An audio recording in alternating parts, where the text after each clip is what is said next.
Hail Internet, it's Paul, it's Matt, the Dork Lords. We are here talking about Star Trek Discovery, Season 2, Episode 11, Perpetual Infinity. Which sounds like a crappy 80s techno band or something. Ladies and gentlemen, it's Perpetual Infinity. Alright, anyway, Perpetual Infinity, everybody. So yes, we learned some more. The plot thickens. It does. We open with a very, important flashback. Yes. It is the moment when Michael's parents were killed off. Well, the moments before that. Yes. Yeah. That's more importantly, yeah. The moments before. We meet Michael's mom and dad. Yes. And they're a happy family. Yeah, they are. They seem well adjusted. Yep. Now they're obviously holding secrets. They've got.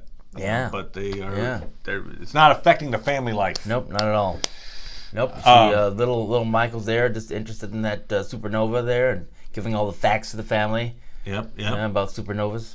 And look at the telescope. She's like, "Oh, there's a thing coming. There's a light, and it's coming down into the backyard. I don't know what the. Oh boy!" So the Klingons show up. Michael's put into a closet, which I'm kind of like. I mean, obviously, good. Hide the kid. Sure. It didn't seem like the best hiding place. Yeah. Like the Klingons might open the closet. I don't know. Klingons? All right, never mind. You know what they're like. Where do we hide? I don't know. How about the thing with the door that people might open? All right, do that one. See, they don't have closets. They just leave everything on the floor. Oh, that's true. They'll be like, the wall with a seam in it. So we get the idea that we didn't. Did we see the dad get killed off? No, he said he's going to hold her off. Yeah, he's got the phaser. Right. But I don't know that we actually saw him get killed. No, we didn't. Okay. But the Klingons race into the room where the suit is. Mama Burnham puts on the suit. It takes off. She's going to try to go back an hour. Good idea. To basically go, hey, bye, guys, we have an hour to get out of this place because Klingons are on the way. Great plan. Well done. I think she might have just said a half hour, but yes. Okay, whatever. Some amount of time. But there's an implication that maybe it's the Klingon phaser blasts, or we're not sure. Something. Instead of going a half hour back, she goes 950 years in the future. Easy mistake. It's like one digit off on the chronometer. Like, let's see, it's half an hour back or 950 years in the future. I gotta talk to the maker about that. Yeah, why is it? Jeez, that jump. It just maybe put a few extra little digits in there. So yeah, she's 950 years in the future, and no, that's not part of the flashback. Oh, good point. Yeah, we just learned that. That's right. It's a huge. The flashback is the episode. She wakes up like, wait a minute. That explains. It was all a dream. It was like, if I just remembered that part of it, I would have known so much more. Something that did occur to me, and I don't think it's a coincidence. You've got Michael. I looked up her mom's name. Her mom's name is Gabrielle. There you go. Don't know what her dad's name is yet. I don't know if they've named him. May not. But Gabrielle, Michael. Yeah. The angels, Gabriel and Michael. Oh, look at that. Throwing a little angel reference there. Yeah, so maybe the father's name is Lucifer. Right, exactly. Probably so. The only other angels I know. The angel Leland. I don't know. Anyway. It also did occur to me. I think I found the origin of this idea while watching crappy TV. Oh. So I'm watching, I believe it's on the Travel Channel. I'm almost embarrassed to say I was watching Monsters and Mysteries. But I'm watching Monsters and Mysteries. And I'll say, in my defense, the reason I was watching it was because on the little description, it mentioned that this episode featured a monster called the Sheep Squatch. And I was like, Sasquatch has a sheep. Yes, let's see what this is all about. So I got to hear people talk about the Sheep Squatch, which was great, admittedly. But the monster after that, the unholy child of a Sasquatch and a sheep. They did. I mean, it's apparently it's a giant bipedal sheep thing with fangs. I'm like, what? Why does it have fangs and it be? Oh, anyway, okay. But So Sheep Squatch is just not what Star Trek's about. I'm about to say. I was like, I don't remember. Oh, that's talking coming. About That's at the end of the season. They're going to have a sheep squatch they have to shoot at. No. So the next little installment in the Monsters Mysteries was something I was familiar with, but as watching it in context, having just watched something about Star Trek Discovery, I was like, oh yeah, it's the Mothman. So the Mothman. We're not going to go off too much topic here, but in the 60s, there was this creature that showed up. People called him the Mothman, and he had these giant wings. He was a human-sized creature. You're saying there was bipedal an actual creature? Well, people saw a creature. Okay, yeah, so yes. Right. But it was... people reported seeing. I'm not saying there's a Mothman. Let me just say that. I was saying there are plenty of people that reported it, and then a dude wrote a book about it, and that book became a movie, and everything. So yeah, we're not saying that... Richard Gere says there's a Mothman. Yeah, we're not saying that, unless we're going to get a lot of views. Yeah. And then in which case... Mothman. Mothman. But, okay, so it was a humanoid individual with big wings, and it showed up kind of in connection with this bridge collapse that happened. A lot of people died, and people started to associate the fact that this Mothman had shown up maybe as a premonition to try to warn people that the bridge was going to collapse. And so it became kind of this thing of like, it's not just this, cryptid running around, it's actually something trying to warn us. Look out! So it does, to me, feel very much Red Angel. Right, yeah. Thing shows up with the wings, trying to save us from the future bad things. Anyway, so maybe a writer was going, what would be great? Let's take the Mothman into a more sci-fi premise. Perhaps. All right, anyway, so. Confess. Tell us. Mothman. This is what Mothman does, I guess. I don't know. So. Float like a butterfly, sting like a bee. So we've got Michael wakes up. She's hoping it's a dream. Or she thinks it is. I don't know, whatever. She's like, I had a dream that it was my mom. Well, I think it's no dream. I think she was thinking that she was so messed up that when she looked up and saw her mother, that it wasn't really her, right? Yeah, like it was me, right? Like no, it's actually your mom. And they massage away the little differences with the it's just tough to tell different. The mom and the kid. So remember, at the end of the last episode, I said one of the issues I had was that they were so sure. They were 100% sure, both Culber and Tilly at the very least, maybe others. No, I think it was Culber and Spock, I thought. Okay, well, in any case, I think Tilly was in there too. So they were... You just want to blame Tilly. And I want to blame Tilly, so I'm blaming Tilly. They were convinced that... Because, Tilly is the one who says, it's you. We did the data, and it's true, you. Yeah. So... everybody's convinced that it's her, and then it's not, right? And so this time when she's like, it must have been me, and you guys said it was me, and they're like, bioscience are close with the mom. Well, then say that, right? But anyway, so they kind of just gave a little out. But use all sorts of things that you believe are useless knowledge. But I think somebody thought it was your mom. But then I had to remind that person that her mom is dead. At least according to them, right? But what I think they're doing is they're trying to set up for a second aha moment because they've got the biggest information that comes out of this episode is that Michael Burnham's mom has no idea what these red flashes are. Yes. She's like, I don't know. What are you talking about? I didn't do these. Blah, blah, blah, blah. So to me, that means perhaps that somebody else, maybe Michael, in some future version, is actually helping out with this whole process of the Red Angel. Hence, the readings were actually her again. And how future? Like, it was you. I don't know. You tell me. Tomorrow. I feel like you could safely make a prediction that it would occur within the end of the season. Yeah. Okay, yes. I thought you meant like how far in the Star Trek timeline future. Well, if it's not by the end of the season. Weeks. I don't know. Well, they're talking about sending stuff forward 1,000 years or something. I don't know. Maybe she's... Well, for the signals you're talking about, most of them occurred in the past. And if you don't think we're going to see the rest of the signals this season... we're going to see Signal 4 in the next episode. Right. So, And then how many? It's like there's three. 3 after that. So they've got to three total. So they got to do like 2 in one. Yeah, Cram them in. Yeah. Cram in the probably signals. The final episode just be like, oh no, the last 2. Thank goodness the last 3 signals are all in the same spot.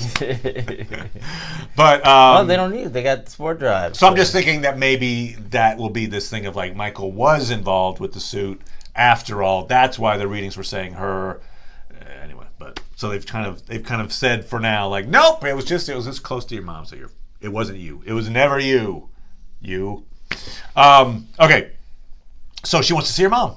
Hey, my mom, she's alive. Thought she's been dead all this time. Let me see her. Mom doesn't want to see her.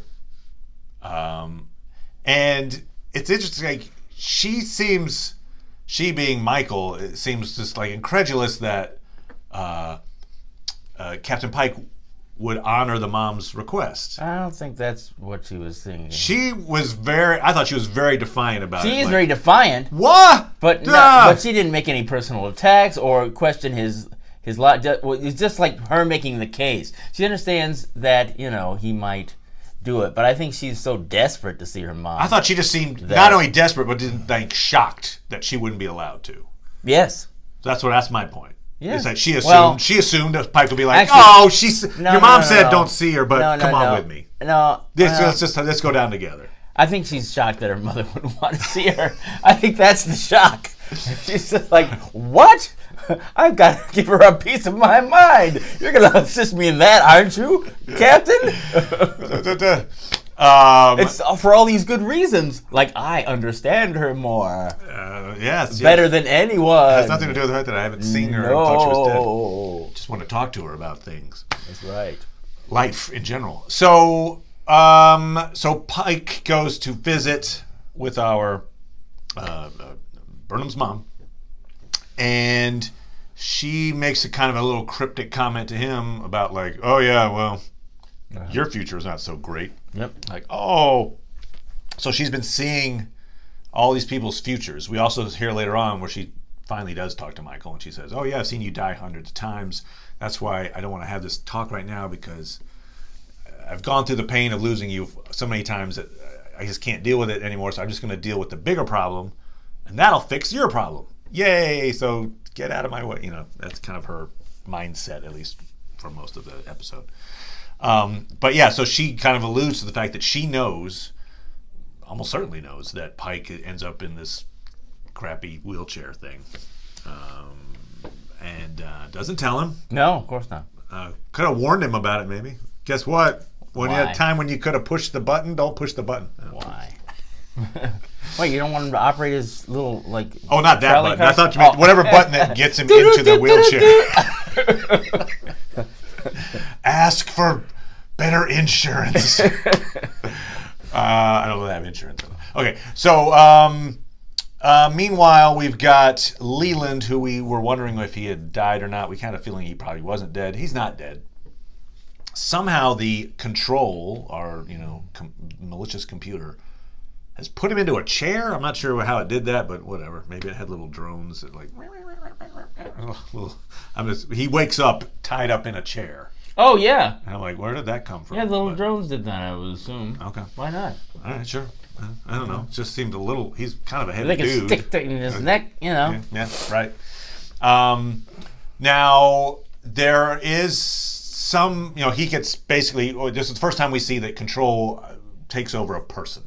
We've seen Control imitate people with holograms and such, but now Control actually has the ability to literally take over the guise of an actual living, breathing person, and with the exception of occasionally going like more can be convincing. Walk around, not be hello, I am fine, my name is Leland. He's still he's different enough that Giorgio is suspicious of him. But generally speaking, Control does a pretty good job at taking over this dude. Oh yeah. And there is a line. Oh, I'm gonna forget it. It's him keeping several. Okay. And so instead of resistance is futile. Oh yes. He says struggling is pointless. Oh. And so that is, a little bit. I mean, with the idea that it's a human with injected with some kind of nanites or something like that. And there is a Borgish quality to this. I'm not suggesting this is Borg. I think there's enough differences. I in a different show, I would throw out the fact that in canon there's no way, but in this show, I don't think canon really matters so much. This could easily be the start of the Borg if they wanted it to be. But I don't think we know what began. I mean, they could have, they could, because I think, I could be mistaken, but I think they're in the beta quadrant. Well, I also feel like they're like hundreds of thousands of years old, too. I mean, you'd have to do some interesting time travel things to go back to. If you were going to try to make it work canon-wise, it would take some hoops. Now, if you didn't care, you could just be like, and there's the Borg, and we created them, which is, an interesting idea, like we created the Borg. But anyway. So there is a Borgish quality to it, whether that's going to manifest itself. Struggling is pointless is kind of an interesting way to phrase that. So he's anyway, now AI Leland is trying to get the data from the sphere and get rid of Burnham's mom. Wants Burnham's mom to go back. We learn that the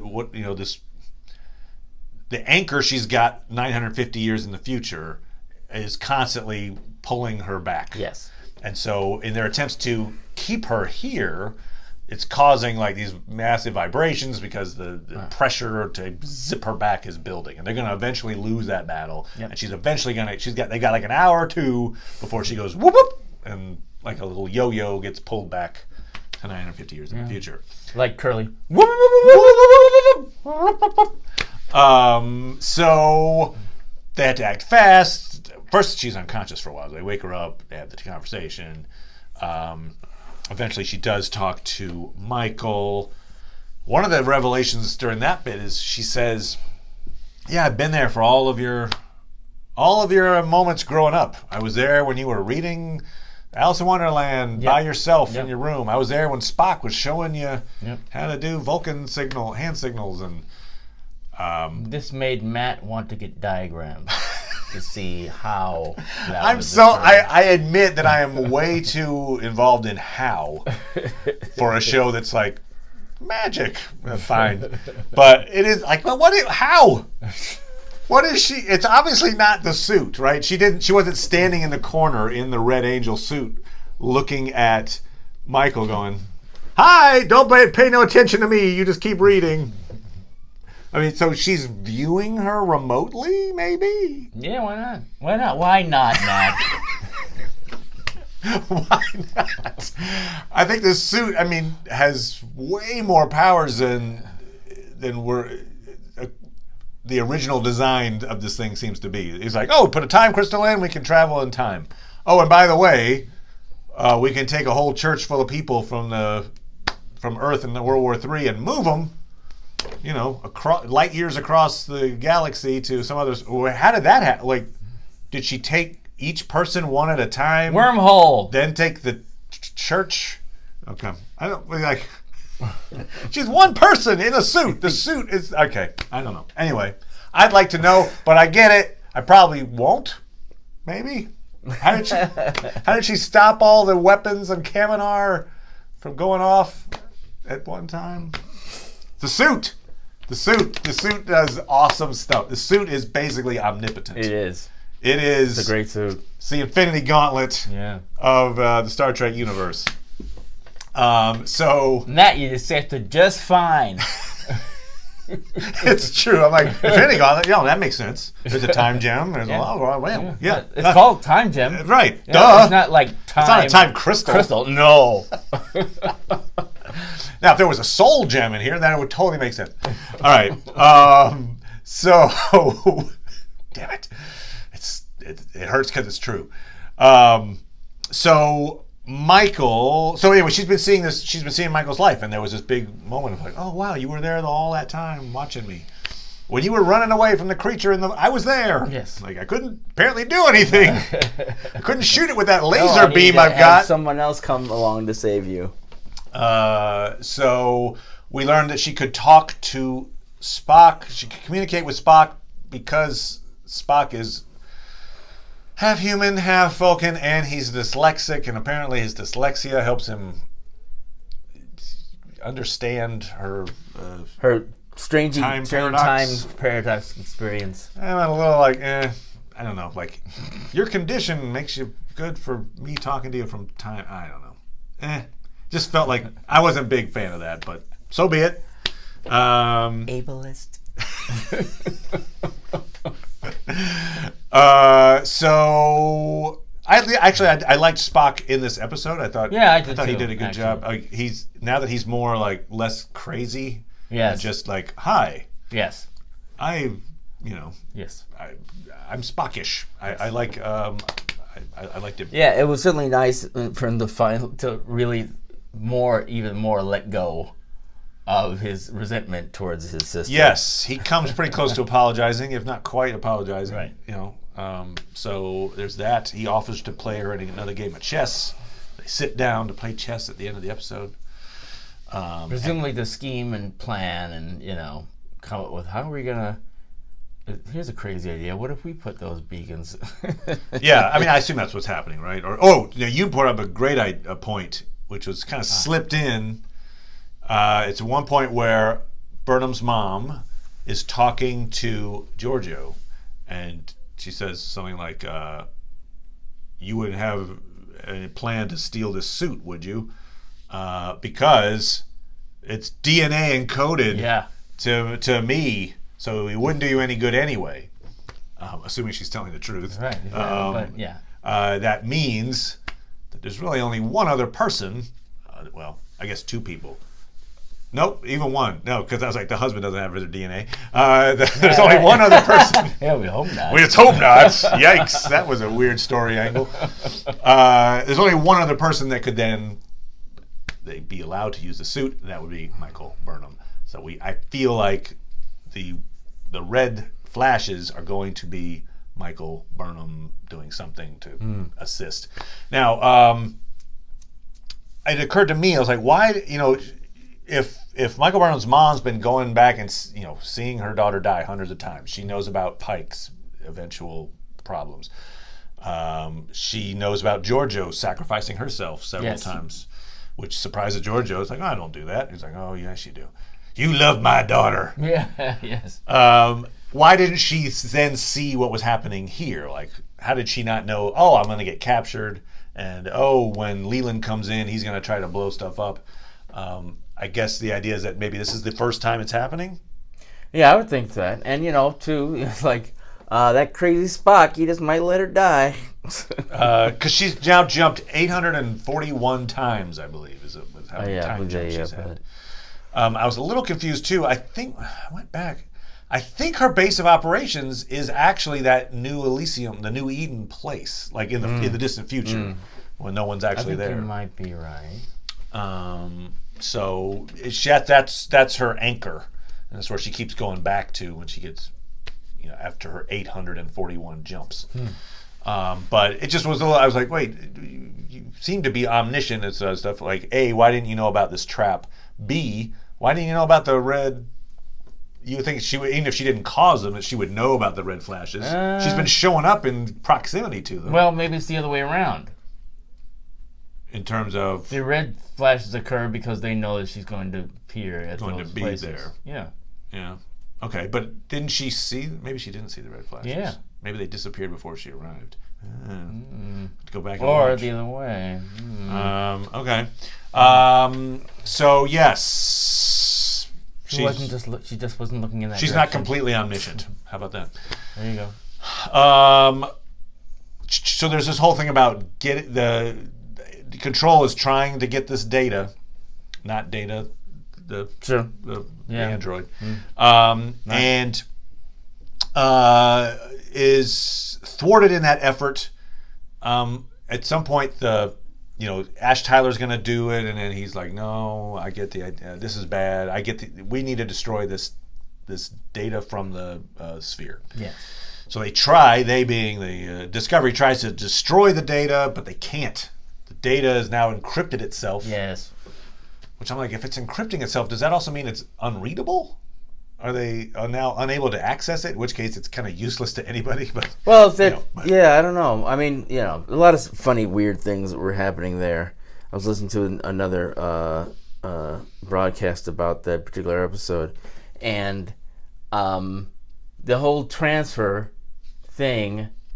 It's like, how do you, typically, if you were doing it to the computer, it'd be like, let's make a copy, and now you can delete the original. Right. Not, let me slowly take away from the original and put it over here, because part of it is like, let's make sure that it all goes well before we do anything else to the original. But presumably, it was being deleted as. Oh, was it? Okay, I didn't get that point. It's like if let's just make a copy and give it to her. Well, who cares if a copy is going into the future? Because you still got the original. You want the original to be destroyed. Yeah, computers almost always keep backups whenever you make something. So apparently, it's like you think about it, it's like, we're trying to destroy this, and I won't let her destroy it. So we're going to send it in the future, is the plan. Well, yeah, so the plan is, let's transfer it over here. So apparently the thing is knowledgeable enough about itself, like, you're putting me someplace else? That's okay.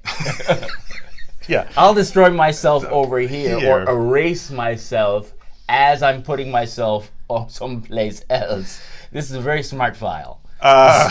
So, also we see that, so after the Arium episode, where Arium, she gives Control 25% of the Sphere's data.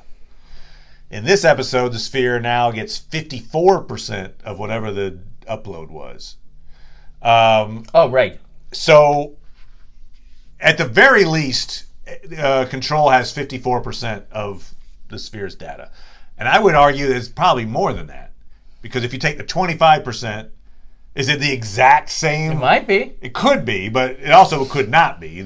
Otherwise, you think they'd know. Does it always start from the same file? They should always be like, hey, did Arium upload the most important ones first? It's like either poor Spock can't do math, or... I'm just saying it could be as high as like 79%. Like, what percentage of this data is it like? Who cares if we get the last 2%? We're fine. Right. We're conscious now. We can kill everybody. Like, there's probably some threshold short of 100% where it's like, now I'm good to go. Kill everyone. Right. Exactly. Yeah. They're like, this is not enough for me to dominate. Yeah. I wanted that little piece of information about. For me to bully slightly, this is enough. But if I wanted to completely dominate, 50% is just not. And then there's that last 0.5%, which is like how to make ice cream 500,000 years ago on a desert. I'm like, I don't need that one. All right, fine. All right, we're good. Conquer. Point being, it seems like it's got a large percentage of this data is already consumed by Control. And so I wouldn't think it would need much more than that to... to be, but apparently do its thing. Wants all of it. It wants all of it. So the idea is they were gonna jettison the data forward in time in the suit, and then keep Burnham's mom here.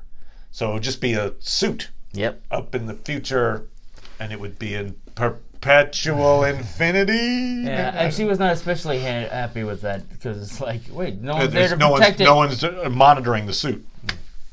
As it turns out. Although, presumably, once you send it off to the future, if it's always going into the future, it never stops, then, unless Perpetual you go infinity. Faster, That's infinity. Right. So it's always in a wormhole, I guess. Yeah. So, assuming that you shouldn't be able to go faster than it, you'll always be behind it then. We'll get it. I guess if you we know, who knows? It is a weird little law that they've put into this thing of that it's not just the suit that's anchored in time, it's her as a person. So even though she's outside the suit, she's going to go back into that same spot along, whether she's in the suit or not. And that's what happens eventually. There's an attack. Leland shoots everybody, kind of Terminator style. Georgiou has fights him, little hand-to-hand, foot-to-foot, holds him off for a while. Michael and her mom have a teary goodbye, shoot the little buggers. Yeah, shoot, and then suit goes away, and then mom goes away. Now, if it ends up, I guess if it's back to that new Elysium, New Eden, I guess that is a breathable air. And Yeah. But it's like if it was just like allowing her to show up in outer space without a suit on. You're like, oh, and you're dead. Now you're. By the way, she is aging, right? I mean, it looked like she was older. Yes. So it's not. She has a limited amount of time. I mean, Yes. it's still decades, yeah. but theoretically, there'll be a point at which she is no longer able to do this Presumably. jumping back and forth. Yeah, I assume.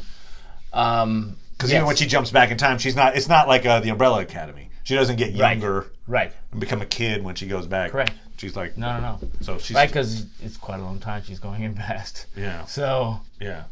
So, you're right. She'd be a little tiny. And I had thought, and obviously I was wrong, that she was making these jumps before that event, and that wasn't the case, obviously.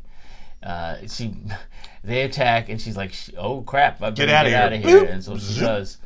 And then she starts going back. Right. And she seems to have done most of all of it actually so far. Right.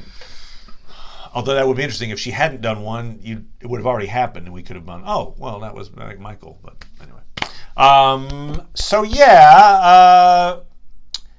it's got another one of these spy things. Now, actually, is Leland? Oh, Leland is still alive because he teleported away before they blew up the place. Presumably. At least they know him now. They know that he's bad. It was just having yet another person that was secretly working for the other side. Right. I'm like, I'm kind of done with that trope for this show. I'm like, you've done it. You did the thing. You had the Vok. You had the Arium. Move on to a different plot. So I'm kind of glad that now everybody knows Leland's bad. Yeah. Got it. Okay. No, so somebody else. Yeah, right. Somebody else is going to be controlled. Spy of the week. Tyler got stabbed. I thought for a second they actually had me believing that maybe they'd kill him off. Oh wow, really? I feel like why powerful murder bot wouldn't know how to do a lethal stab there. Well, he's got weird organs maybe because he's not actually human. I don't know. Hey, I like that. I forgot about your half Klingon physiology. So Ash is alive. He's working for the right side now. He's helping out Team Michael. Yes. And the dad's whereabouts, Michael's dad's whereabouts, I think are still unknown. I think we're gonna answer that question at some point in the next 3 episodes, whether he's still around or not. I mean, they'll get into the story of him. Post that moment with the Klingons, we're going to find out. Sure. What other little tidbits, good sir? I mean, I was fond of the episode. I liked, Kima from The Wire. Sorry, from The Wire. Michael's mother and Michael. I liked their interactions, and I thought they did a good job. I like Georgiou a lot in this episode. I liked her better in this episode than I have in some of the others. Even I thought she's been a little cartoonish at times in some of the other episodes. I thought she was more. She's very measured in this, and how she was analyzing people and making decisions and choices, which I liked. Yeah. Now she has take a look to see who directed it actually, just to see. Space Nazi, but they're redeeming her for sure. This love of Michael is what's like pulling her toward being a good person. Yes. That said, too, I mean, Michael, we had Culber visit Cornwell last. It was like, you're a therapist. Michael needs a therapist.